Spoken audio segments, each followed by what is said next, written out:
A descrição de cargo é um instrumento muito comum nas grandes empresas e em algumas médias empresas. A descrição de cargo pode ser extremamente sumária, e eu tenho visto com frequência descrições de cargo que são apenas e tão somente uma listagem de tarefas atribuídas a cada cargo, a cada profissional, o que não dá para chamar de descrição de cargo. Uma descrição de cargo bem feita permite que o profissional, isso em primeiro lugar, permite que o profissional tenha absoluta compreensão daquilo que vai fazer, do seu papel dentro da empresa e do que se espera dele. Mas, como vamos ver, existem 3 funções gerenciais possíveis para a descrição de cargo. Vamos começar falando sobre o conceito de descrição de cargo. Em primeiro lugar, nós listamos o título, né, que é algo importante e que não deve ser um título só para enfeitar pavão.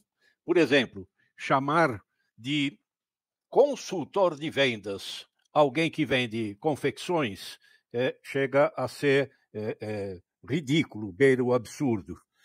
Consultoria ou consultor de vendas aplica-se quando efetivamente o profissional precisa prestar algum tipo de orientação com relação ao uso, aplicação, materiais ou estrutura do produto vendido, forma de uso.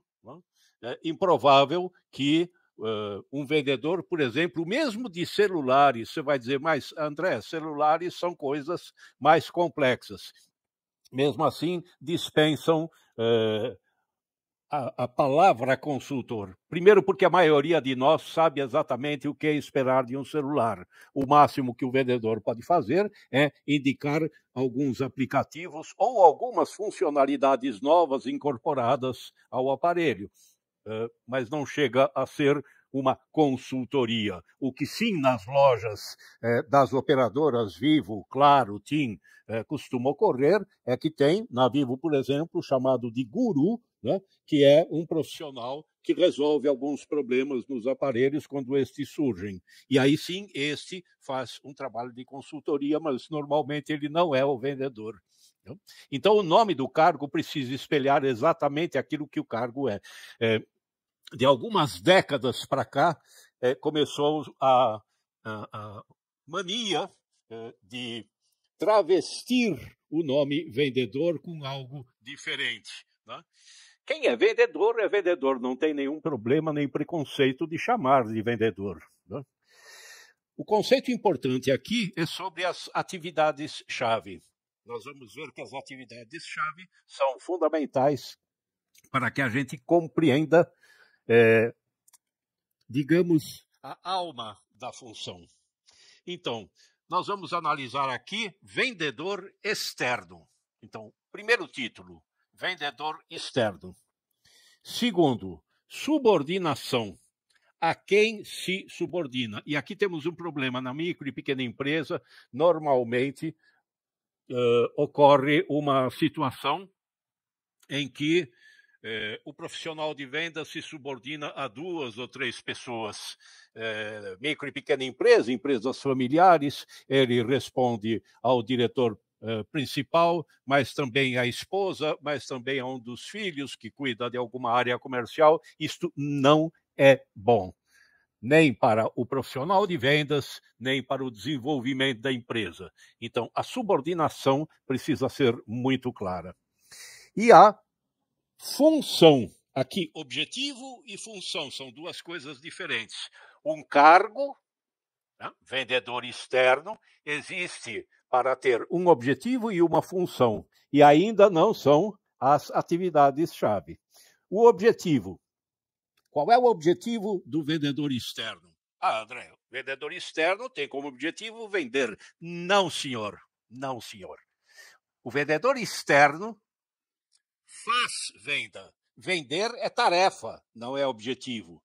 confundir tarefa com objetivo é o primeiro grande erro que a imensa maioria das empresas comete quando elabora uma descrição de cargo. Vender é tarefa. Vender é o que ele faz, não é o objetivo. O objetivo é conquistar e manter clientes na sua zona ou território de atribuição. É muito diferente. Então, vendedor externo, objetivo, conquistar e manter clientes na sua zona ou território de atribuição. Ele tem que conquistar e manter, o que supõe, então, um relacionamento de longo prazo. Especialmente quando se trata de vendas recorrentes, como é o caso de vendas de empresas para empresas. Não?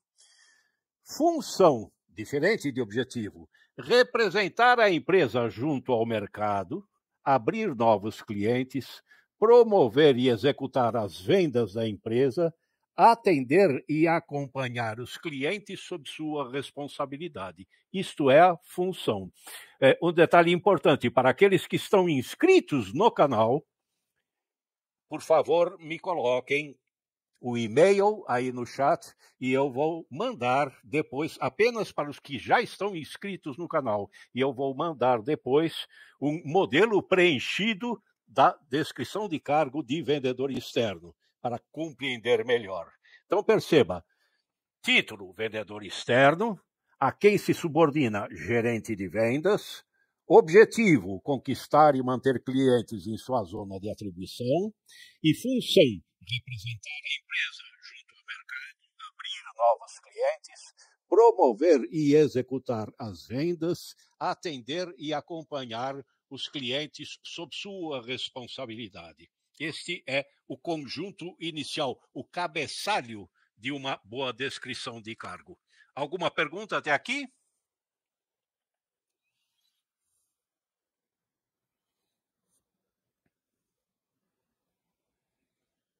Ok.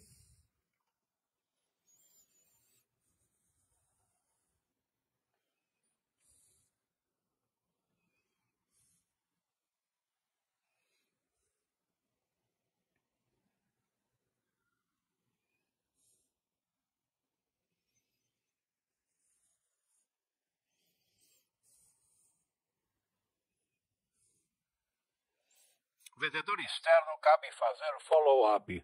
Perfeitamente, perfeitamente. Aliás, esta é uma das falhas mais frequentes, tanto de alguns profissionais de venda, como de algumas empresas que não acompanham essa questão. Fazer follow-up é fundamental se compreendermos que o processo de venda é muito semelhante ao processo de plantio.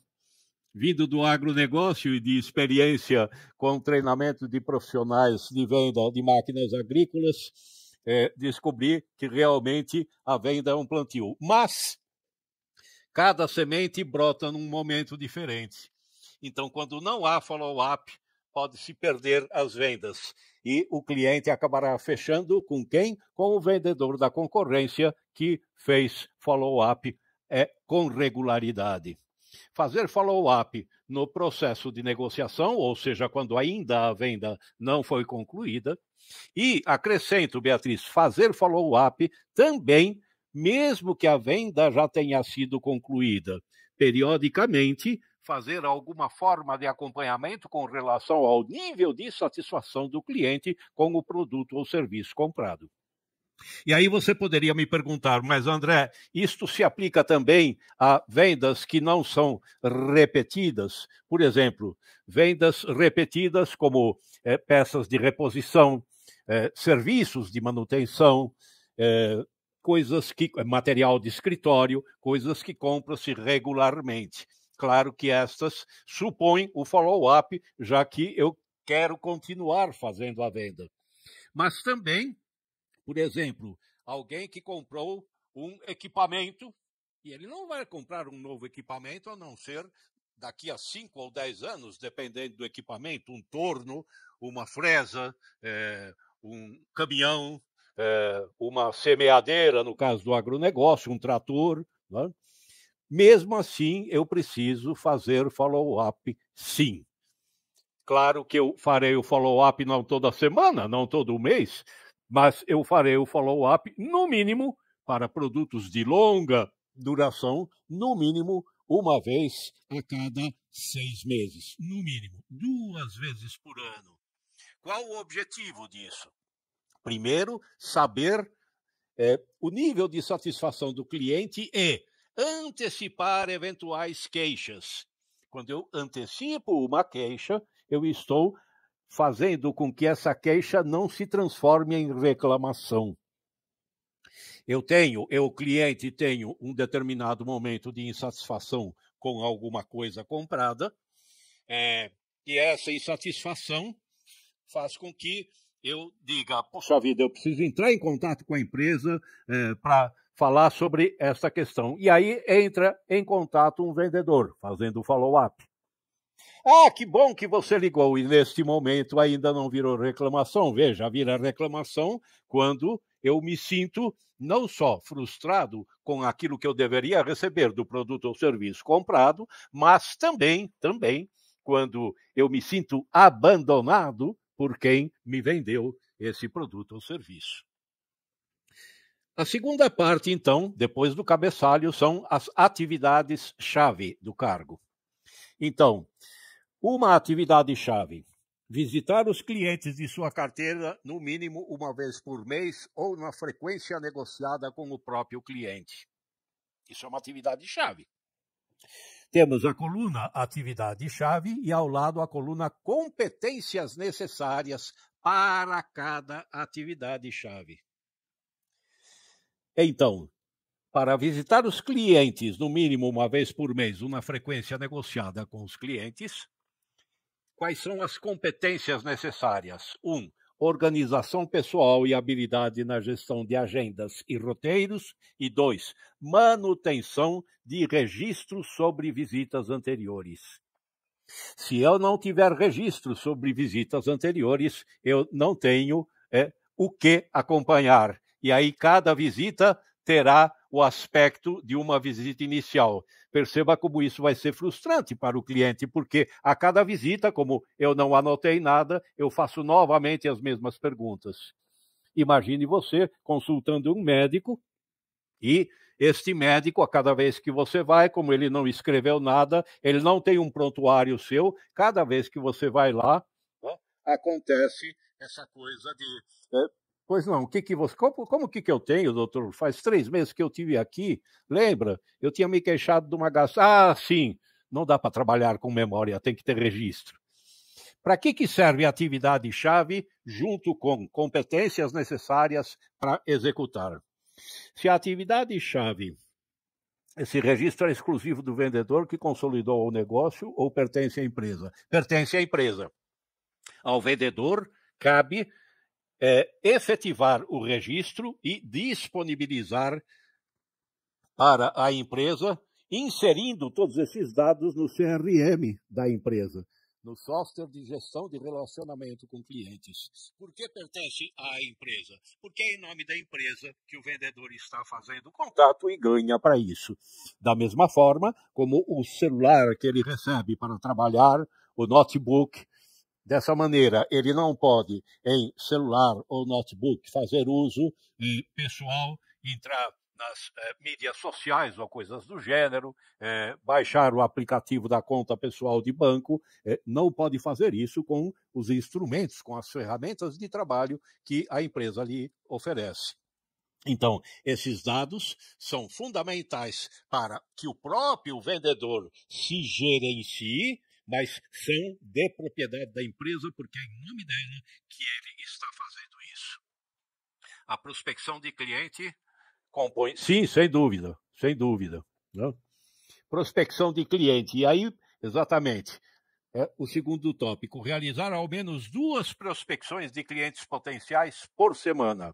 Aqui trata-se apenas de exemplos. Eu posso dizer 2, 5, 1 por mês, depende do ramo de atuação. Por exemplo, quanto mais complexa é a venda, menor será a probabilidade de que eu tenha prospecções bem-sucedidas. No caso de máquinas agrícolas, um vendedor cobre uma região geográfica determinada e faz prospecção, talvez 1 ou 2 novos clientes por mês, se muito. Por quê? Porque máquinas agrícolas vendem-se no prazo de 4, 5 ou 10 anos, dependendo do equipamento, né? Diferente para semeadeiras, para plantadeiras, para irrigadoras, para tratores, e também porque a área de cobertura tem um número bastante finito de produtores que ele visita.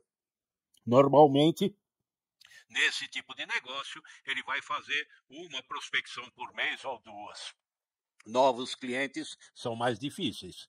No entanto, se eu estiver trabalhando com a venda de insumos para limpeza, eu faço uma operação pente fino e, imaginando no quadrilátero aqui em São Paulo, entre a Brigadeiro Luiz Antônio, Avenida 9 de Julho, Avenida Paulista e Rua Estados Unidos, eu tenho só nesse quadrilátero de poucos quilômetros quadrados, né, eu tenho uma infinidade, dezenas e dezenas de condomínios que compram material de limpeza. E aí um vendedor tem um bocado de trabalho para fazer. Mas aqui, a título de exemplo, realizar ao menos 2 prospecções de clientes por semana. Quais são as competências necessárias para essa atividade-chave? Pesquisa regular de fontes para prospecção, motivação e persistência. Sim, motivação e persistência, por quê? Porque fazer prospecção supõe entrar em contato, não, a pessoa responsável não está, que dia que eu posso, tentar agendar visitas, fazer visitas e acabar tomando chá de cadeira, e hoje eu não vou poder te atender, enfim, tudo isso faz parte da atividade profissional, portanto, motivação e persistência. O vendedor lida o tempo todo com o sentimento de rejeição. Isto é inerente à atividade de vendas. E habilidade no trabalho de abordagem. Então, pesquisa regular de fontes de prospecção, motivação e persistência, habilidade no trabalho de abordagem. São 3 competências necessárias apenas para esta atividade de fazer prospecção.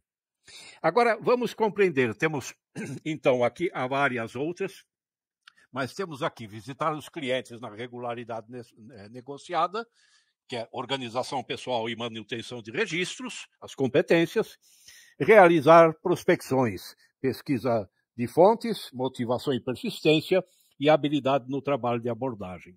Pois bem, perceba que quando eu crio uma descrição de cargo que tem, além do cabeçalho que já expusemos, atividade-chave e competência ou competências necessárias para cada uma das atividades-chave, aqui chegamos, então, ao ponto que eu tinha me referido quando falei das 3 utilidades de uma descrição de cargo bem feita.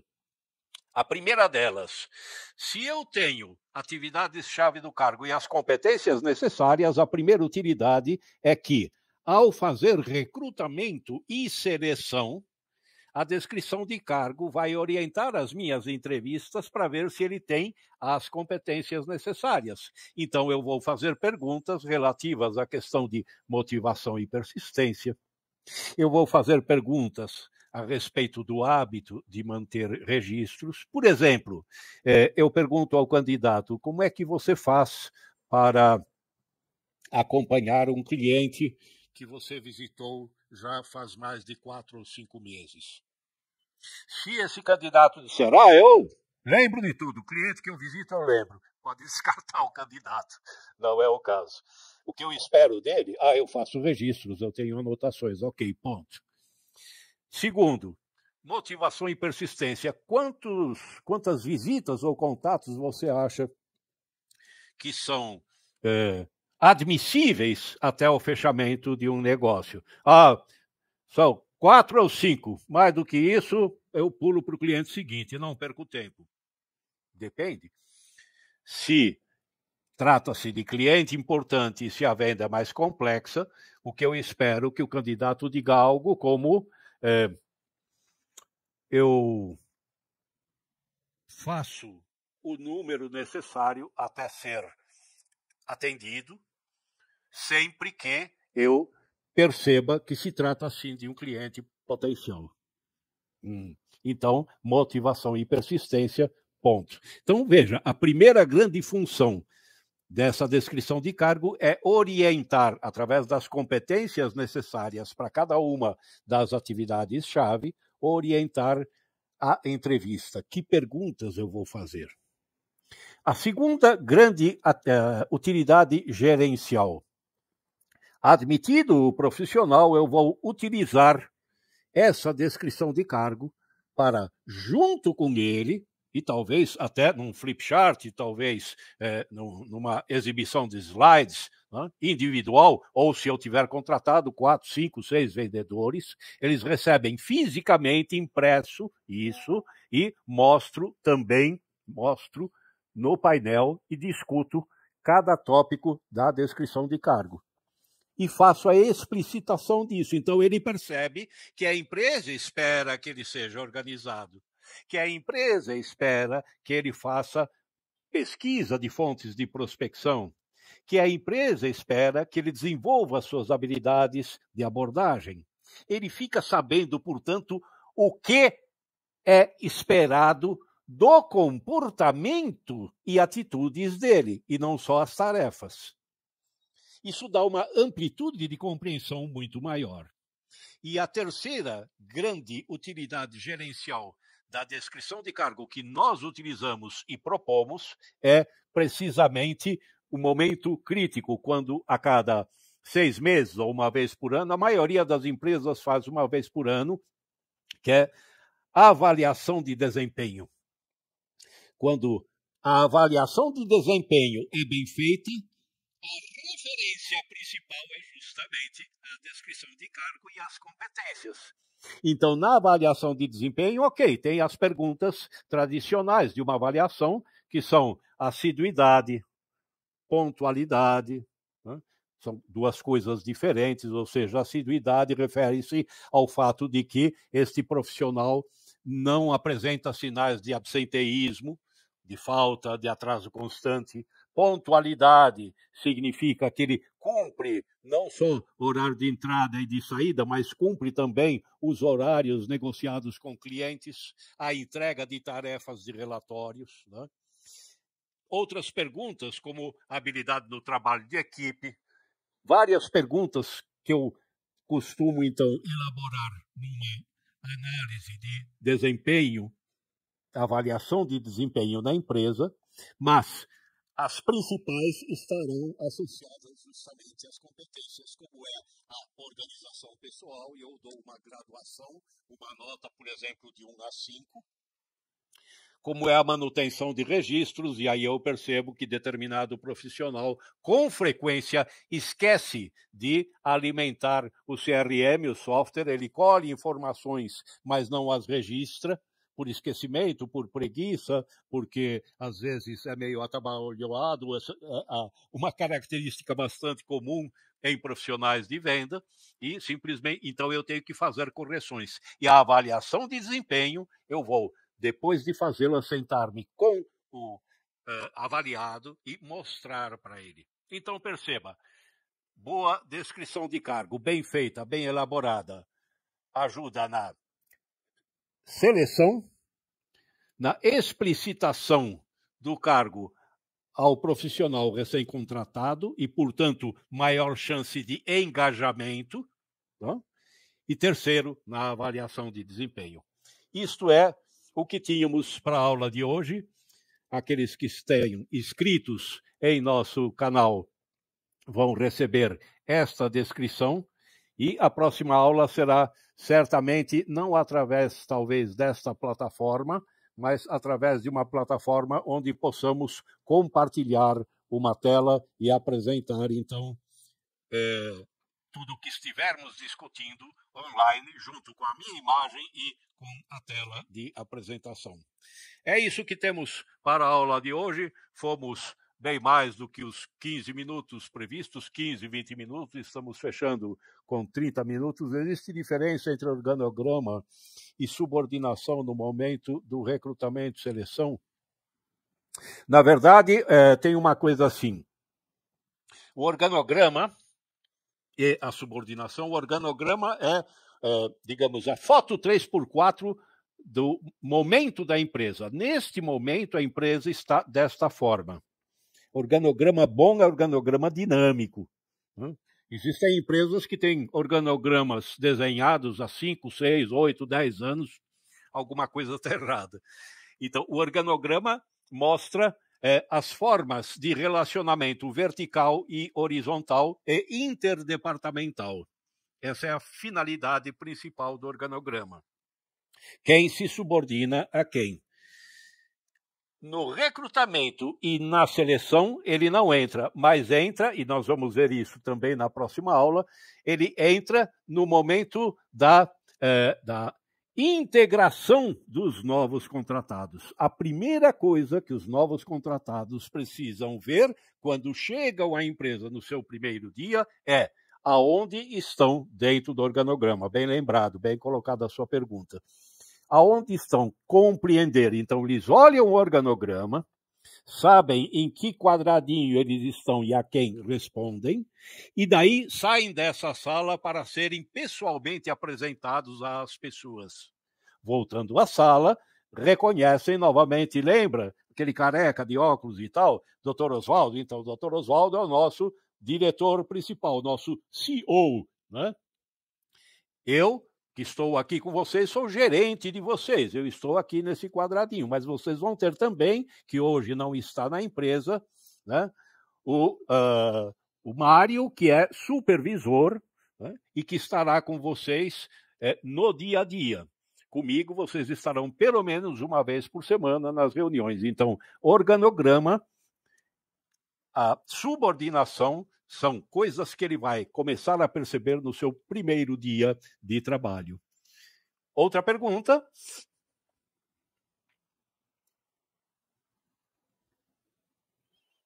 A descrição de cargo entram informações sobre benefícios, tais como vale-refeição, vale-transporte, plano de saúde e comissão? Não, isso pode entrar sim, mas normalmente a descrição de cargo se restringe a descrição completa do papel dele na empresa. Esses tópicos fazem parte do contrato de trabalho. Esses tópicos são mencionados no contrato de trabalho. Mas não há nenhum impedimento em colocar na descrição de cargo. Apenas não é comum, não é frequente. Esses são tópicos típicos de contrato, né? Que também deve ser apresentado. Aliás, se ele vai assinar o contrato, ele tem que saber isso. Uma coisa importante aqui é que essas informações normalmente são dadas, são prestadas ainda durante a entrevista. E é um recurso interessante em alguns momentos dar essas informações durante a entrevista e observar a reação do candidato, se positiva, neutra, né? Quais são os benefícios, se existirem, né? Importante, um detalhe aqui, só fazendo uma correção, que é o seguinte: vale-refeição e vale-transporte não são benefício, são obrigação. Tem dois conceitos diferentes. A remuneração é composta pelo salário, que pode ter, no caso de vendedores, parcela fixa e parcela variável, que são as comissões, ou que podem ser comissões e premiações. Isso é a remuneração.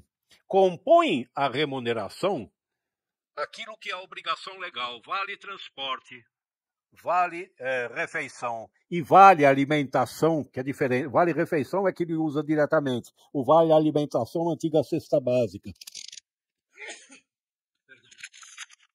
Vale alimentação, antiga cesta básica. Antes recebiam a caixa e tinham que levar para casa e tal. Enfim, hoje em dia recebem um ticket mensal com determinado valor e ele usa esse ticket no supermercado que mais lhe convier. Normalmente são amplamente aceitos. Então, vale transporte, vale refeição, vale alimentação são obrigações legais, portanto, não são benefício. O que é um benefício? É aquilo que não é obrigatório. Só o que não é obrigatório, por lei, é que pode ser chamado de benefício. Então, plano de saúde, né? Plano odontológico, seguro de vida em grupo, uma bolsa de estudos por ano, de até X reais, né? Desconto em gasolina no posto em que a empresa tem convênio.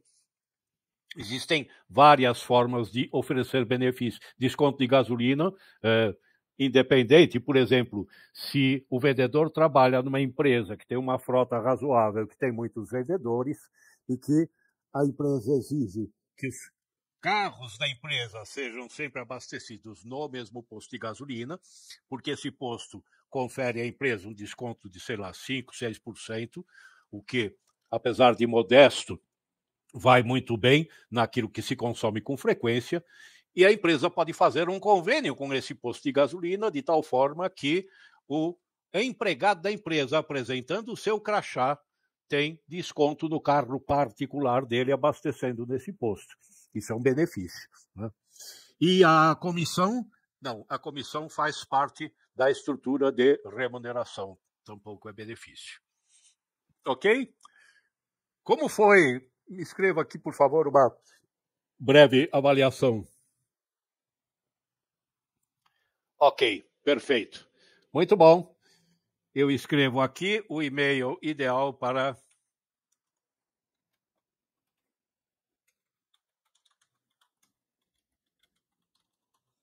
Este é o e-mail ideal para comunicação com os alunos das aulas online. Ok? Muito obrigado pela sua participação e aguardo sua mensagem para enviar este modelo. Obrigado, um abraço e até breve.